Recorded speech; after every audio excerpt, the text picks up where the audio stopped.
Bonsoir à tous et bienvenue pour la suite du Tour de France 2028. Aujourd'hui, les étapes 5 à 8, on commence par l'arrivée à la Moselaine, une étape bien connue des amateurs du jeu Tour de France, puisqu'elle a longtemps été proposée dans les variants. Elle était sympa, je veux dire, cette étape sur le jeu Tour de France, en tout cas entre Tomblaine et Gérardmer, on devrait voir les punchers grimpeurs s'expliquer, à commencer par Rico Cobra, Léonard Dagenet, ou Mario Lombardi, Julien Alaphilippe, qu'on a déjà vu en début de tour, devrait également être de la partie. Puis à l'échappée, il va avec Piccoli, Valber et c'est Lars Jaco qui est parti également pour Sky Ineos. Alwendo qui tente d'y aller là avec Alex Marlier. C'est compliqué un petit peu pour Piccoli là, mais il se bat, le Canadien, et il a réussi à rattraper. Je pense que ça va sortir à 3. De toute façon, l'étape ne devrait pas échapper aux favoris au vu du profil. Étape plate. Jusque dans les derniers mètres. L'échappée qui s'est fait reprendre par le tempo de l'équipe BMC, c'est Rico Cobra qui a l'air d'avoir des jambes. Ça roule, il est bien placé, l'Italien. Il a du temps en plus à reprendre au classement général, lui qui est à 2 minutes. 2 minutes de Hugo D'Angelo. Pour l'instant, ça roule, mais pas d'attaque. Pas d'attaque, de toute façon, ce sera encore trop prématuré enfin, avant le col de Grosse-Pierre. C'est encore trop prématuré. 125 unités qui composent encore ce peloton. Les sprinters qui s'accrochent. On a aperçu James Cavendish en queue de peloton. Ici du maillot jaune qui reprend les choses en main avec Pierre Latour.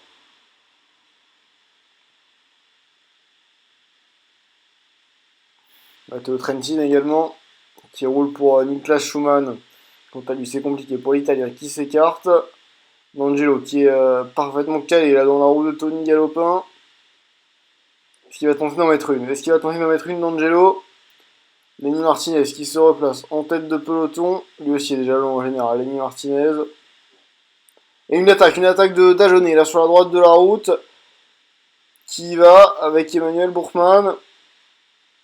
Et ils sont sortis là, ils sont sortis. Bourkman, attention, si Bourkman venait à reprendre du temps aujourd'hui, il pourrait frapper un grand coup.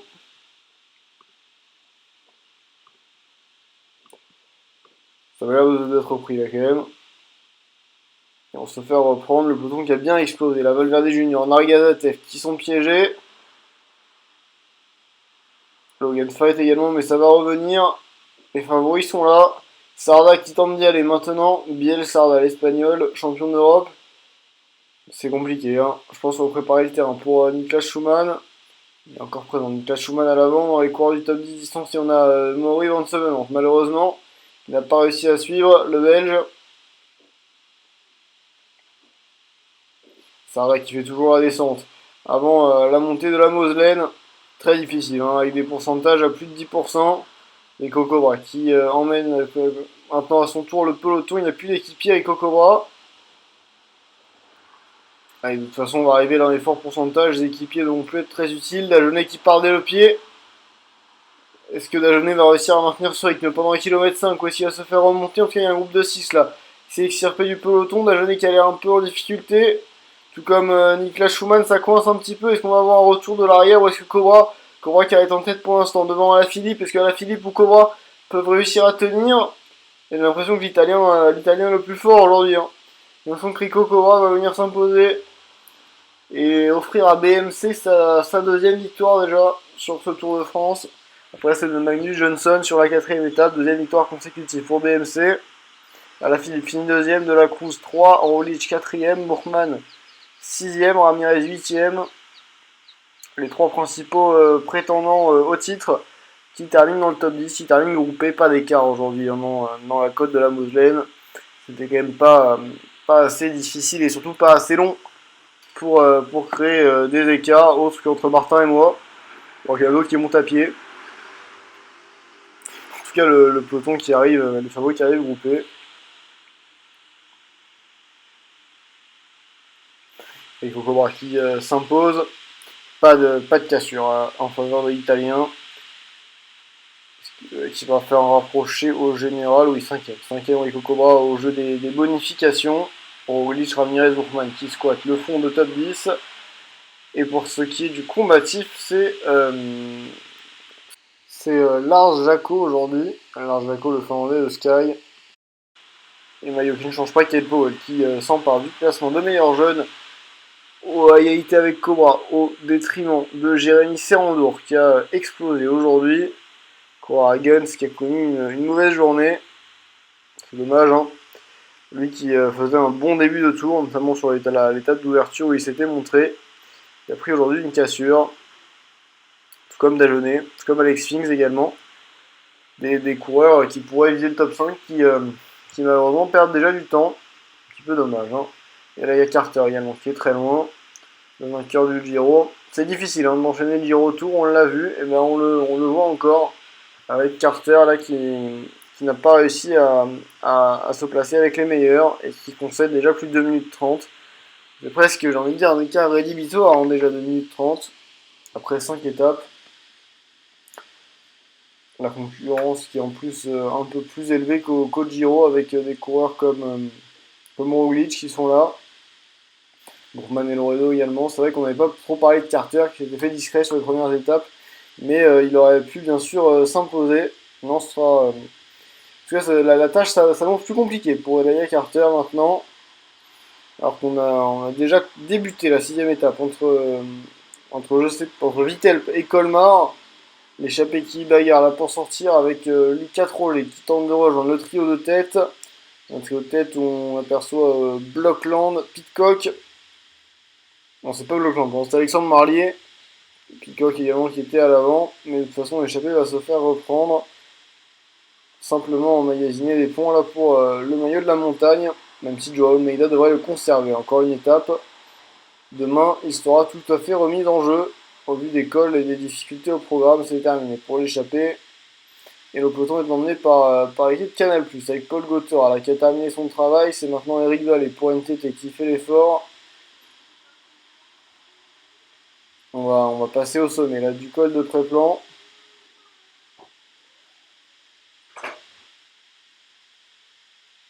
Et pour l'instant, pas d'attaque. Le tempo de Ballet est trop fort.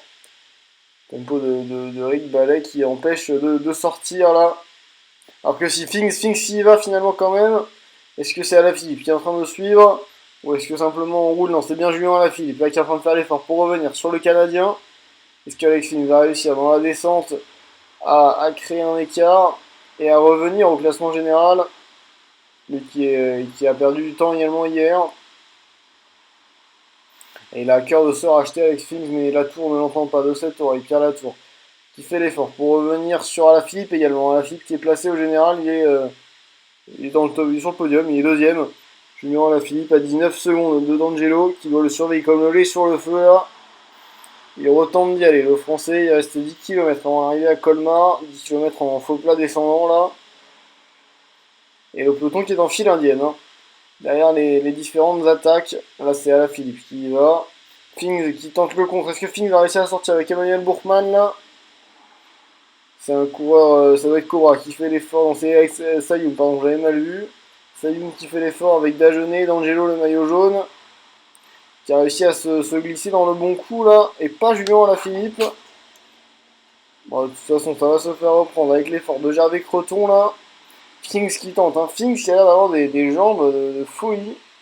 Déjà sa troisième attaque là. Emmanuel Bourkman également, qui se laisse inspirer par le Canadien. Bourkman, mais ça n'arrive pas à sortir, on arrive à 3 km de l'arrivée. Il va s'agir maintenant de préparer le sprint. L'arrivée sera groupée parmi les 27 coureurs encore présents dans le peloton. Ouais, certains n'ont quand même pas réussi à suivre. Hein. Certains vont se prendre une cassure. Le sprint en tout cas qui va être lancé. D'Angelo qui a l'air face à Dagenais. D'Angelo qui a l'air très fort. Hugo D'Angelo, le meilleur sprinter de ce groupe. Qui règle le peloton. Le maillot jaune s'impose ici à Colmar devant Léonard Dagenais. Et Julien Alaphilippe, Maury Van Sevenen termine 4ème, Cancelo de la Cruz finit 5ème. Finks pas récompensé de ses efforts, finit et 6ème, pardon. Finks qui aurait pu mériter le combatif, mais on va le donner à Alexandre Marlier, qui a accompagné Lucas Roger à l'avant. Lucas Roger a pris plus de points pour le classement de la montagne. Joao Almeida le conserve tout de même. Magnus Johnson reste en vert, Rico Cobra reste en blanc, et rien de nouveau sous le soleil de Colmar, le soleil des Vosges, avant une étape de transition de plus de 230 km qui pourrait permettre aux sprinters de ravir le maillot vert de Magnus Johansson.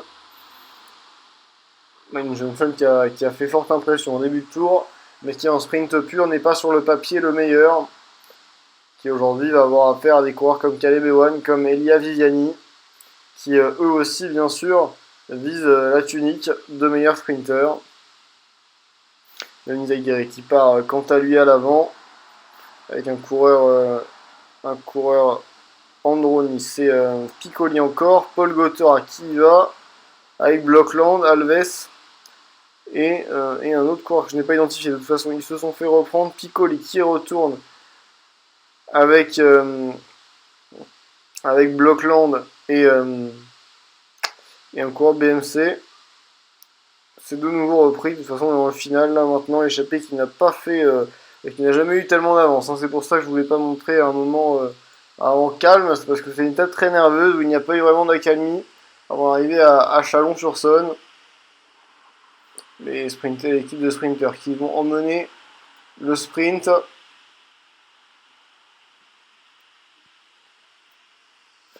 Et Magnus Johansson qui n'est pas placé. Magnus Johansson qui est en queue de peloton là, on l'a aperçu, il va avoir du mal à participer au sprint, le maillot vert. Il va être aux alentours de la 60e position à 5 km de l'arrivée. C'est bien sûr trop loin quand je vois le placement de ses concurrents. Pilansky, Van Aert là, même Primoz Roglic est vigilant. Forcément, ce serait dommage de tomber. Alexander Kristoff qui tente de prendre une roue là. La roue de Cavendish ou la roue de Viviani, j'ai l'impression. Avec le train BNB qui fait forte impression également.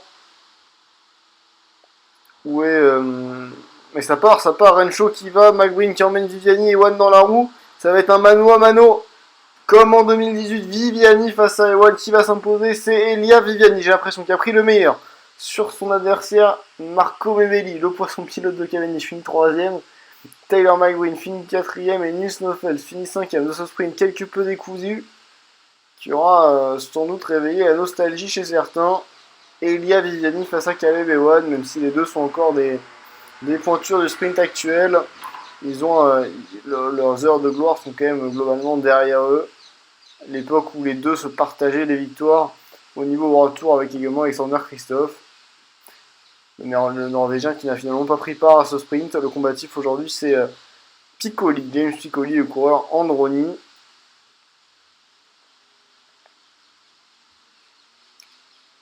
Taylor McBreen, le poisson pilote de Viviani, qui a réussi à tenir pour s'offrir la 4ème position avant une étape de haute montagne. Là, entre Bourg-en-Bresse et le Mont-Salève, 168 km de dénivelé là, avec 4 cols de seconde catégorie au programme, et la montée finale qui à mon avis est classée première catégorie.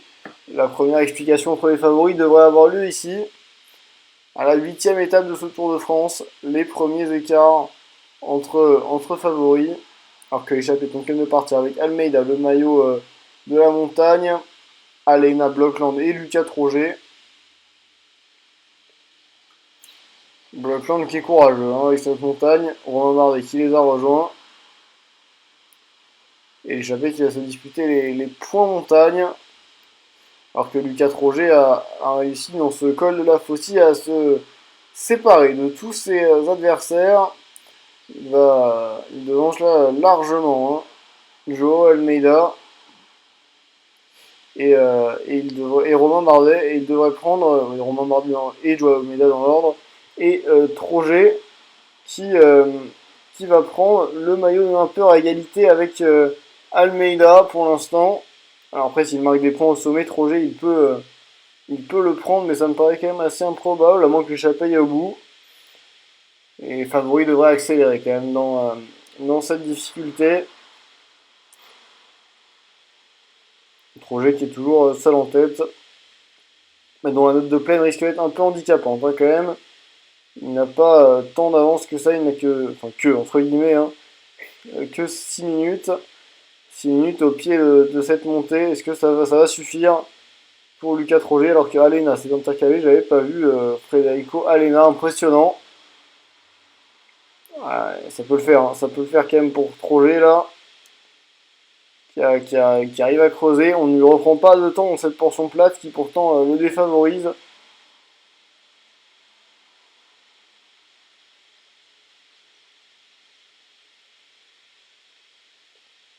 Ah, j'ai l'impression qu'on n'est pas à fond derrière, hein.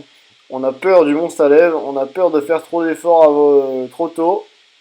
On va regarder sous la pédale pour cette première explication. 12 km 6 à 6,3% de pente moyenne. C'est parti pour l'homme de tête qui passe sous l'arche des 10 km. Et dans le peloton, on va y aller aussi. Je crois que c'est une étape que j'avais joué en multijoueur. Ça, c'est vraiment difficile hein, pour le coup. Parce que le final, le début de col en faux plat montant, vous consomme en fait toute votre barre. Si vous ne faites pas attention. En tout cas, les favoris ont envie d'y aller. Jacob de Moyer qui lance la première banderille là. Qui lance les hostilités, suivi par Dany Le Verger. Impressionnant, Dany Le Verger là, qui semble retrouver du niveau à 8 km de l'arrivée. On va revenir sur Federico Alenia à une vitesse folle. On va déposer le Colombien là, même si non, au final il arrive bien à s'accrocher, même Alena. Il va tenter d'aider Dagenet bien sûr. Cobra qui est parti, qui s'est intercalé alors que Guillaume Klein est tombé. Ça c'est un peu dommage quand même de tomber là dans la montée. Cobra qui s'accroche là. Et derrière, c'est les équipiers Alpizar qui font le travail avec Sergei Yarmolenko qui va tenter de ramener le peloton là. Troget qui a toujours une bonne avance hein. À 5 km de l'arrivée, il a deux lacets d'avance alors que le berger y retourne. Le berger y retourne, on le voit de haut, le luxembourgeois qui est suivi quand même, hein, qui est marqué par ses adversaires. Wesley Marson qui tente d'y aller maintenant. Suivi par Rico Cobra, ça se regarde un petit peu dans le peloton là. Parce que ça peut faire les affaires. Des hommes de tête, des attaquants. 5 km encore. Allez, ça roule quand même fort. Hein. Yarmolenko, Powell, le vainqueur de la troisième étape. Non, la deuxième étape pardon, de ce tour. Emmanuel Bourgman maintenant qui y va. Emmanuel Bourgman qui y va. Et ça bouge chez les favoris. C'est Laia Carter là, qui a réussi à prendre la route du champion du monde. On est à bloc là. Hein. Dans du 10%, dans les plus forts pourcentages de ce monstre à lèvres. On est dans la portion difficile. J'ai l'impression que Troget va réussir à résister au retour des favoris qui se sont quelque peu arrêtés là. Et on a vu qu'on n'avait pas réussi à faire la différence. On n'a pas voulu poursuivre l'effort côté Bourgman. Et le maillot jaune qui est toujours dans le groupe. Hein. Alors que Troget passe sous la flamme rouge. D'Angelo qui pourrait réussir à conserver son maillot de leader. Lucas Troget qui devra aller chercher une victoire au sommet du Mont Salève. Victoire Cofidis, victoire française, la première de ce Tour de France. Elle est pour Lucas Troget à la 8ème étape, derrière les favoris qui vont terminer à une dizaine, qui vont se faire régler par Oscar Ramirez, qu'on a vu assez discret, tout comme Primoz Roglic. On prend Ramirez deuxième, qui va quand même prendre 6 secondes de bonification, ça peut avoir son importance. Roglic et Bourgman finissent 7-8, Carter 8ème, Thibaut Pinot 10ème, Dany Le Verger qu'on a vu en jambes termine 12ème quant à lui, et D'Angelo 13ème devrait conserver sa tunique de leader. Alors que on commence à avoir des écarts, on a vu Lenny Martinez qui s'est montré un peu juste. Hein. Pour sa première saison professionnelle, c'est normal de ne pas encore être au niveau du Tour de France. Au niveau des plus grands, même s'il le sera un jour, on n'en doute pas, à moins de signer chez Bergade, alors là peut-être il sera tout aussi mauvais que Brenner, ou chez Roma, hein. Chez Roma c'est pas mal aussi en termes de malchance, malheureusement Marco Brenner, qui est tombé 2 fois en début de tour et qui n'a pas participé aujourd'hui à l'emballage final, il doit être quelque peu diminué, Marco Brenner, les sprinters qui vont arriver tous, quant à eux, dans les délais, sans trop de problèmes. Le combatif c'est Joao Almeida, oui. Mais la victoire elle est pour Lucas Troget qui ne se replace pas au général. Parce qu'il était trop loin finalement. D'Angelo qui conserve quant à lui sa tunique de leader devant Alaphilippe Cobra. Ramirez se rapproche en 4ème position. Troget prend le maillot de la montagne au combatif du jour. Donc Joao Almeida. Amiga qui s'est quand même bien battu hein, pour défendre sa tunique. Ils étaient encore à égalité avant que le Trojet parvienne à résister et prendre les 10 points au sommet du Mont Salève. Johnson va réussir à conserver lui aussi sa tunique. Cobra est toujours maillot blanc et ING meilleure équipe. En attendant, moi je vous laisse avec les écarts et puis je vous dis à la prochaine. Ciao.